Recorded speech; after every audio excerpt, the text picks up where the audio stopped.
Hey everybody, welcome to HackerKast. So we're live here at the Austin OWASP chapter meeting of the month, where I just got off stage at that podium right there. I was here a few minutes ago. Just kind of standing right there. And this room had a lot of people in it, and they heard me talk. So I talked about the top 10 stuff that I've been talking on this podcast for way too long. So yeah, I'm Matt Johansson. This is Robert Hansen. We're in Austin, so that's why we're together.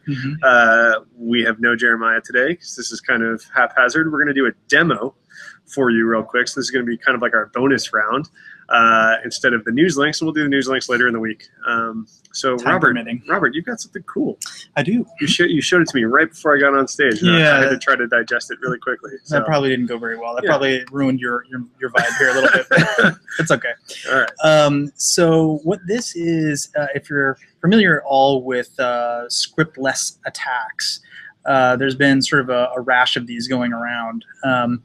So basically what this does is, in certain circumstances, you can't use JavaScript, either because you're ending up in a weird form field or whatever, or something happens. In this case, I just created this really crappy little demo literally just before I got here, but it's using cross CSP, content security policy. It's basically saying you're not allowed to use JavaScript unless you got this crazy nonce thing, which I don't have, let's say, as an attacker or cross domain or whatever.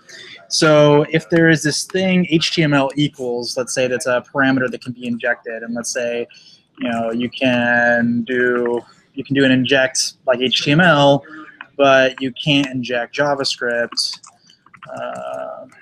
Inject some JavaScript. That won't work.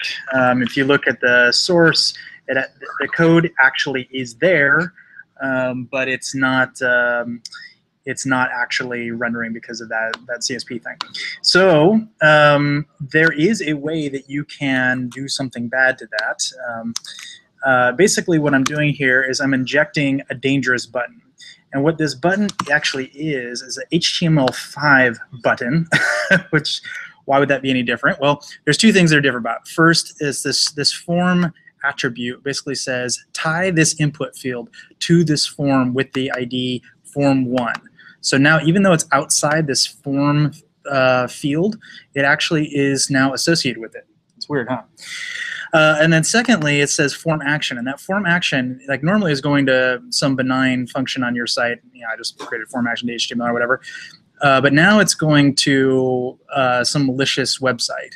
So if someone were able to get you to click on that button instead of the benign button, it would take you to my awful website, which logs your secret nonce or whatever we're talking about, right?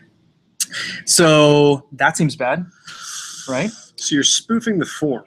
Well, I'm actually including a different. It's HTML injection. It's just HTML. There's no JavaScript here. No script. No script at all. It's just another button. So that doesn't seem that bad, because why I'm going to click something that's called dangerous button? Well, there's this handy thing we call click checking.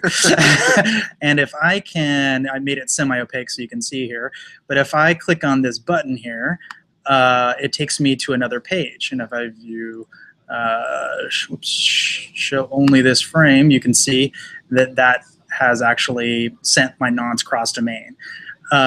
So the headers, they don't allow JavaScript, but they do allow you to be framed in this particular example. So now this secret nonce that lived on this page now is something that the bad guy knows, so they can now spoof or create a form on their side with that secret nonce, and effectively they can steal your stuff. So can you reiterate one more time onto what nonces are usually used for? Yeah. So effectively, typically they're designed to stop cross-site request forgery.